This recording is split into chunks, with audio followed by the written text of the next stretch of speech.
5 साल का श्राप। राहुल एक खुशहाल और सफल इंसान था। अच्छी नौकरी, प्यार करने वाला परिवार, उसकी जिंदगी बिल्कुल सही चल रही थी। लेकिन 5 साल पहले उसके साथ अजीब घटनाएं होने लगी।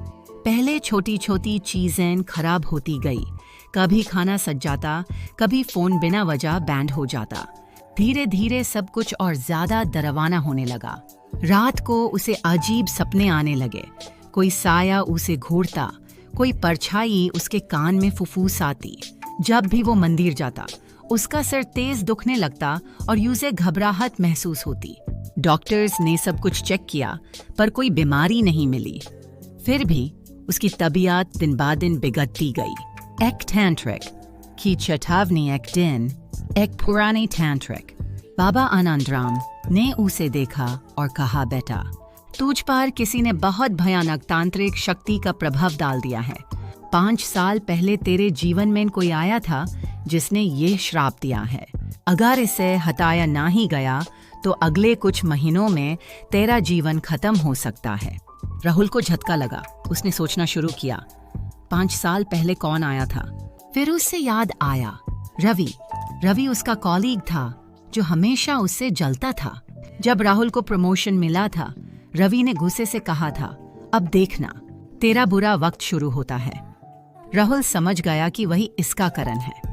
उसने बाबा से पूछा, मैं इससे कैसे छुटकारा पा सकता हूँ? बाबा ने कहा, यह तांत्रा बहुत शक्तिशाली है। इसको हटाने के लिए तुझे 7 रात तक एक विशेष हवन करना होगा और किसी भी हालत में डरना नहीं है।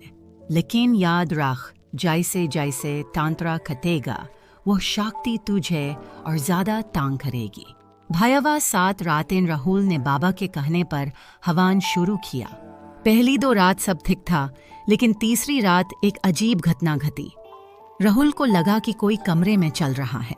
जब उसने मुड़कर देखा तो सामने एक काली परछाई थी, लंबी, पतली और जाली हुई आंखों वाली।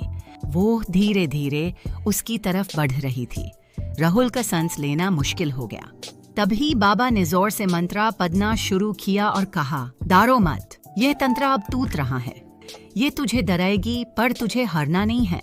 चौथी और 5वीं रात राहुल को अजीब आवाजें सुनाई देने लगी। कभी किसी की चीखें, कभी रोने की आवाज आने थी। 6थी रात उसके शरीर में तेज दर्द होने लगा, जैसे कोई उसकी आत्मा को खींच रहा हो।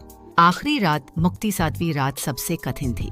जैसे ही हवन शुरू हुआ, अचानक राहुल के कमरे की सभी चीजें गिरने लगी। दीवारों पर खरोंचें उबार आई और हवा में अजीब सी बदबू फैल गई। फिर वही काली परछाई प्रकट हुई। इस बार वो और ज्यादा भयानक लग रही थी। उसके नखून लंबे और नुकीले थे और उसकी आंखें जल रही थी। तू मुझसे नहीं बच सकता, परछाई गरजाई। लेकिन राहुल ने डरने के बजाय बाबा के साथ मिलकर मंत्र पढ़ना शुरू कर दिया। जैसे जैसे मंत्र आगे बढ़ा, परछाई चीखने लगी। उसकी आवाज कड़वी और दुख भरी थी। अचानक एक तेज रोशनी फूटी और परछाई जलकर राख बन गई। राहुल जमीन पर गिर पड़ा। कमरे की हवा हल्के हो गई। उसे महसूस हुआ कि 5 साल बाद पहली बार वो पूरी तरह से आजाद था। नई शुरुआत सुबह होते ही बाबा ने कहा, अब तुझ पर कोई तांत्रा नहीं है, लेकिन याद रख, हमेशा अपने आसपास के लोगों से सावधान रहना। हर कोई अच्छा नहीं होता। राहुल ने सिर झुका लिया। उसने सीखा कि बुरी शक्तियां असली होती हैं, पर सच्ची आस्था और हिम्मत से उन्हें हराया जा सकता है।